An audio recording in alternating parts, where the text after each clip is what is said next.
Hello दोस्तों, mission merit में आप सभी का फिर से स्वागत है। तो जैसा कि आप सभी आज का टॉपिक देख पा रहे हैं, डीएसएसबी ई डोजियर डाउट। तो हमारे जो D triple S B exam है उसके बाद जब रिजल्ट आता है तो वो डॉक्यूमेंट्स मांगे जाते हैं, उसी को ई डोजियर कहते हैं। ये सभी आपको पता होगा, अगर आप डीएसएसबी की तैयारी कर रहे हो और ये वीडियो देखने आए तो ये आपको पता ही होगा। तो ई डोजियर डाउट्स हम आज की वीडियो में डिस्कस करने वाले हैं, जिसमें NCTE certificate, RCI certificate, caste certificate and etcetera other documents का या किसी और चीज़ का डाउट जो भी है।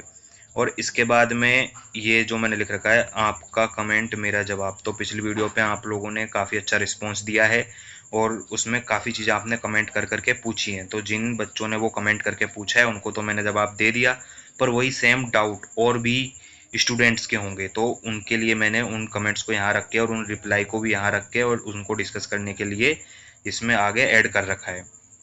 तो इस वीडियो में हम वो भी आगे डिस्कस करेंगे। और साथ में मैं बता देता हूँ, ये वीडियो अभी जो टीजीटी के रिजल्ट्स आ रहे हैं उनके लिए बहुत इंपॉर्टेंट है, क्योंकि ईडोजियर में उनके डाउट्स होते हैं। इसके अलावा आने वाले टाइम में पीआरटी के रिजल्ट्स भी आएंगे। तो कहने का मतलब ये सभी एग्जाम डीएसएसबी के जितने भी हैं उन सबके लिए ये ज़रूरी है, क्योंकि सब में ईडोजियर मांगा जाता है। तो चलिए वीडियो शुरू करते हैं आज की।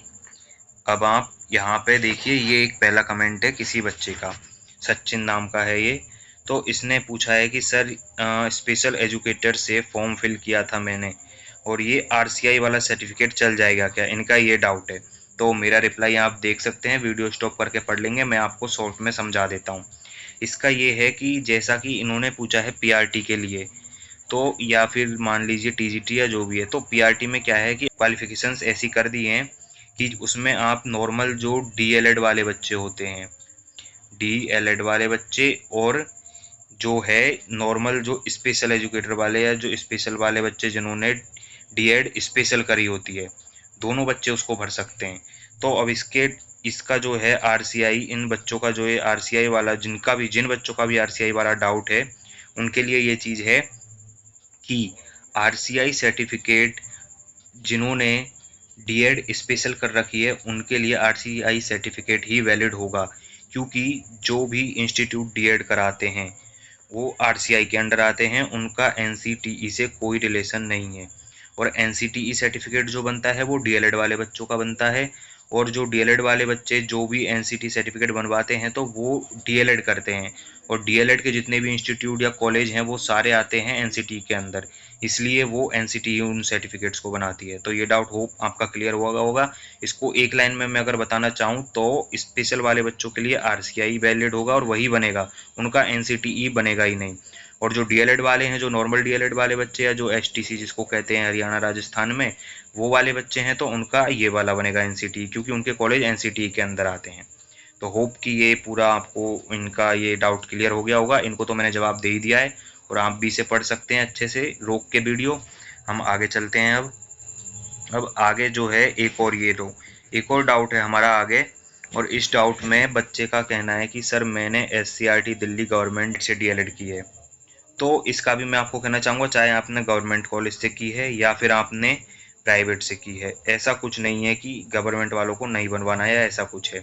ये मैंने उसको रिप्लाई दिया था इन बच्चों को, तो आप इन बच्चे का जो भी मैंने रिप्लाई दिया इसको पढ़ सकते हैं डिटेल में। मैं आपको शॉर्ट में समझा देता हूँ कि चाहे आपने गवर्नमेंट से किया हो या आपने प्राइवेट से किया हो, आपको ये बनवाना ही पड़ेगा एनसीटीई सर्टिफिकेट, क्योंकि जो एनसीटीई सर्टिफिकेट है उसका एक मतलब अलग से ऑप्शन आता है। एनसीटी सर्टिफिकेट का ईडोजियर में ऑप्शन आता है, वहाँ पे आपको अपलोड करना होगा। तो वो ये नहीं पूछते या ये नहीं देखते कि आपकी गवर्नमेंट है या प्राइवेट है, वहाँ आपको ये अपलोड करना ही होता है। और यहाँ पे मैंने ये और अच्छे से डिटेल में बता रखा है कि आप ऑनलाइन अगर अप्लाई करेंगे तो 15 से 20 दिन के अंदर वो अप्रूव होने में मतलब टाइम लग जाता है। अगर आपको इंस्टेंट चाहिए, जैसे अभी टीजीटी के रिजल्ट है तो उनके तरीके के हिसाब से अगर आपको ये सब इंस्टेंट चाहिए तो आप अभी वहाँ ऑफिस जाके बनवा लीजिए। उनको बोलिए कि नहीं मुझे अभी चाहिए, ज़रूरी है ऐसा करके कुछ, तो वो आपको बना के दे देंगे। चलिए, तो ये डाउट हो गया होगा क्लियर। अब हम नेक्स्ट पे चलते हैं।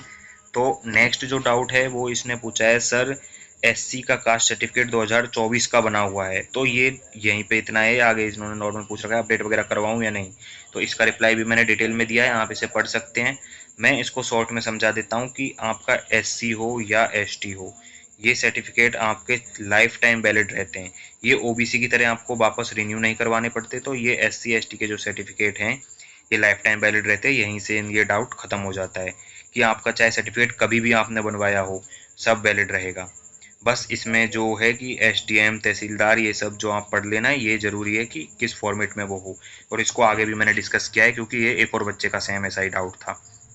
तो होप ये डाउट आपका क्लियर हो गया होगा। अब मैं आगे चलता हूँ।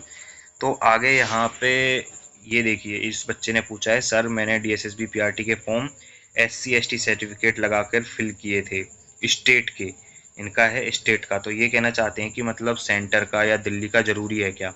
तो ऐसा कुछ नहीं है, आपने स्टेट का भी लगा सकते हो। दिल्ली में डीएसएसबी में हर जगह का मतलब एससी का एसटी एसटी का सर्टिफिकेट मतलब लागू या फिर माना जाता है, मान्य है।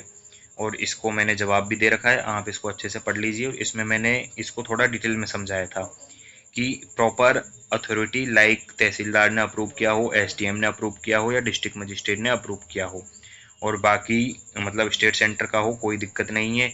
और इसके अलावा अगर डिजिटली साइंड वाला है, जो मतलब आजकल ऑनलाइन बन रहे हैं, वो वाला है तो स्मूथ प्रोसेस होगा, वरना पुराना हो तो भी चलेगा, बस जेन्युइन होना चाहिए। जेन्युइन मतलब सेम यही चीज़ कि तहसीलदार, एसडीएम और डिस्ट्रिक्ट मजिस्ट्रेट इनके द्वारा बना हुआ होना चाहिए। नॉर्मल ऐसा ही नहीं कि मतलब नॉर्मल ऐसा बना हो ज़्यादा पुराना, इनसे अप्रूव होना चाहिए वो।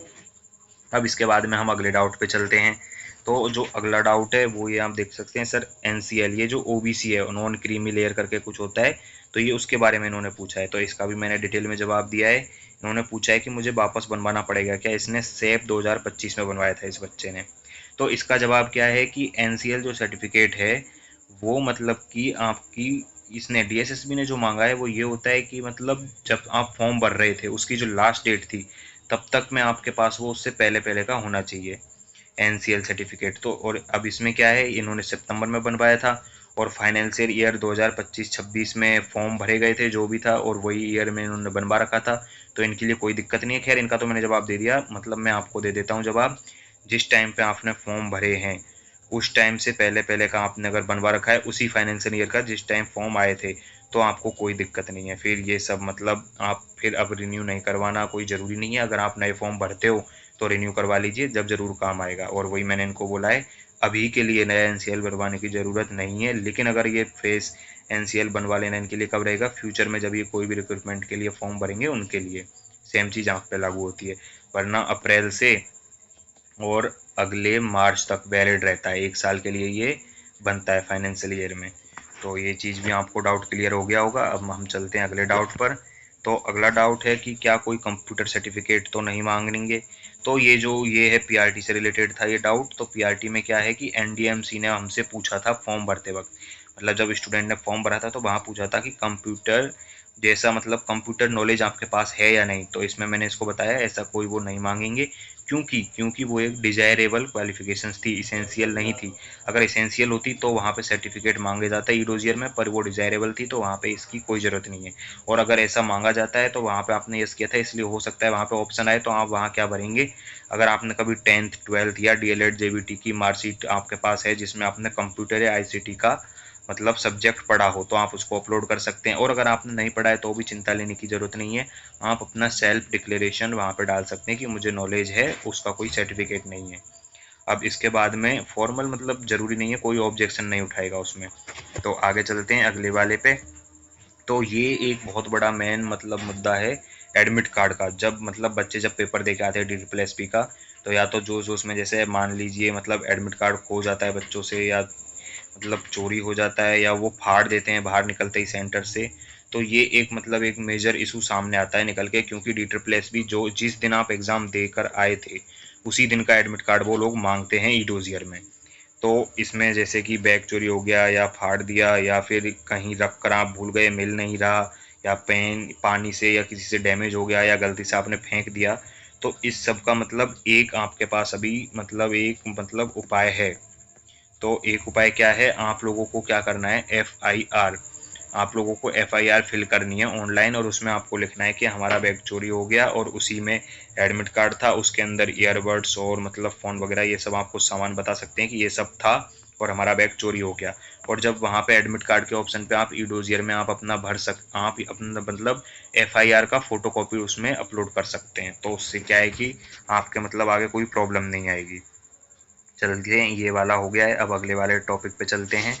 तो अगला मतलब अगले में ये कुछ बच्चों का ये था कि मैंने कट ऑफ बताई थी लास्ट में। अब यहाँ तक क्या था कि ई डोजियर के जो डाउट्स थे वो ख़त्म हो चुके हैं। तो जिन बच्चों के सिर्फ ई डोजियर के डाउट हैं वो यहाँ से मतलब वीडियो लीव कर सकते हैं। उसके अलावा ये जो पिछली वीडियो के कुछ कमेंट्स थे जो पीआरटी से रिलेटेड थे, तो पीआरटी वाले बच्चे आगे देख सकते हैं। तो आगे इस बच्चे मैंने जब कट ऑफ का वहाँ पे लगाया था अंदाज़ा, तो आप जाके मेरी पिछली वीडियो देख सकते हैं। वहाँ पे कट ऑफ का मैंने एक्सपेक्टेड कट ऑफ बता रखी है काफ़ी चीज़ों को देखने के बाद। तो वही इन बच्चों का ये कन्फ्यूजन था कि सर मतलब यूआर के लिए 155 जाएगी, और ये दूसरा बच्चा है जो मतलब आप पढ़ सकते हैं, इसका कमेंट पढ़ने लायक है नहीं वैसे, क्योंकि बच्चे ये टीचर बनने वाले हैं और ये ऐसे कमेंट कर रहे हैं जो कि मतलब इनको नहीं करने चाहिए, सीधी बात ये है। ये इस बच्चे ने भी तो अपना जेन्युइन मतलब अपना ओपिनियन रखा है, तो इनको मतलब कोई बात नहीं, अब मैं इसके बारे में ज़्यादा कुछ नहीं कहना चाहूँगा। पर जैसा कि इनका ये कन्फ्यूजन था 155, तो मैं इनके कन्फ्यूजन के लिए मैंने यहाँ पे जवाब दिया था। आप इसको पूरा अच्छे से पढ़ सकते हैं। यहाँ पे मैंने इनको कुछ कुछ चीज़ें बोली थी कि हाँ, इनका मानना भी सही है, बट हमने जो दिखाया है वो पेपर के डिफ़िकल्टी लेवल, और अधिकतर मतलब स्टूडेंट जब पेपर अटेम्प्ट करते हैं तो उन्हें लगता है कि नहीं मुझे सब आता था, खासकर जो अपना पेडागोजी सब्जेक्ट है उसमें। बट ऐसा नहीं होता है। जब आपने अगर आप जेन्युइन कैंडिडेट हो और आपने मॉक दिए होंगे, तो मॉक में भी आपको ऐसा ही लगता था कि आपका मतलब बहुत अच्छा पेपर जा रहा है, बट जब आप रिजल्ट देखते थे मॉक का, तो वहाँ पे काफ़ी क्वेश्चन आपके गलत होते थे। सेम इसमें भी सीन है कि बच्चों को लग रहा है कि उनका पेपर बहुत अच्छा गया है और बहुत ईजी था, बट उनके काफ़ी क्वेश्चंस गलत हुए होंगे। और इसमें भी लास्ट टाइम एक ये भी था कि लास्ट टाइम कम से कम 60-70 नंबर का नॉर्मलाइजेशन भी मिला था, और इसलिए कट ऑफ 159 गई थी, जिसको देख के बच्चे कह रहे हैं कि नहीं इस बार तो 155 जाएगी। तो ये इन सब को देखते हुए मैंने वहाँ पे कट ऑफ प्रेडिक्शन की थी, जो कि बच्चों का ये थोड़ा डाउट था। तो होप मैं यहाँ पे आपको ये बता चुका हूँ। बाकी यहाँ पे थोड़ा कर लेंगे, होपफुली आपका डाउट यहाँ पे भी क्लियर हो गया होगा। डाउट तो खैर ये है ही नहीं, ये बच्चों के जस्ट जवाब हैं जो मैं आपको भी देना चाहूँगा अगर आपको पिछली वीडियो में डाउट आए हों तो।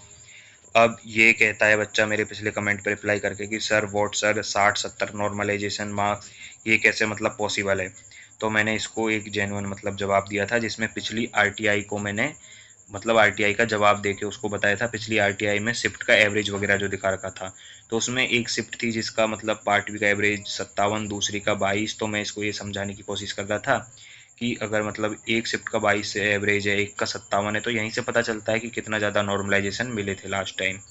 तो और पार्ट ए का अलग से, क्योंकि आपको पता होगा पार्ट ए और पार्ट बी दोनों का नॉर्मलाइजेशन अलग अलग होता है। तो ये चीज़ें मैंने इसको समझाने की कोशिश की थी, तो ये आप देख लीजिए। अब इसके बाद में एक और बच्चा आता है, उसको अलग डाउट, वो एवरेज था ना कि normalisation granted clear your fact. अब मैं इसको कैसे समझाऊं। तो मैंने इसको यहाँ पे समझाने की कोशिश की जितना मेरे से पॉसिबल हुआ कि भाई 22 मार्क्स किसी एक शिफ्ट का एवरेज है और दूसरी का 57 है, तो सीधी बात है ना, उसका 22, अगर उस शिफ्ट में कोई बंदा 22 मार्क्स ला रहा है तो उसके डायरेक्ट 57 हो जाएंगे बढ़ के, क्योंकि दूसरी शिफ्ट जो है, जो मतलब बेसिक शिफ्ट जिसको कहेंगे हम, तो बेसिक शिफ्ट के 57 मार्क्स आ रहे हैं एवरेज के, और इस वाली शिफ्ट के हार्डेस्ट शिफ्ट के 22 मार्क्स हैं। तो ऑटोमेटिक इसके 22 भी 57 के बराबर होंगे। यही नॉर्मलाइजेशन होता है, ऐसे ही होता है। और इसके ऊपर फिर मल्टीपल फैक्टर चालू हो जाता है। तो यही मैंने उसको समझाने की कोशिश की थी। तो बाकी इससे डिटेल में तो फिर मैं आपको वीडियो बना के ही समझा पाऊँगा नॉर्मलाइजेशन। इससे ज़्यादा मैंने उसको ये बोल दिया कि इतने में नहीं समझ आता तो फिर वेट फॉर नेक्स्ट वीडियो, क्योंकि इससे ज़्यादा मैं डिटेल में अब कमेंट में कैसे ही समझा पाऊँगा। तो अगर आपको भी नॉर्मलाइजेशन के बारे में पूछना है या जानना है कि कैसे क्या था या लास्ट टाइम क्या सच में इतना ज़्यादा था, तो आप कमेंट करके बताइए, मैं आपको अपडेट दूंगा अगली वीडियो में।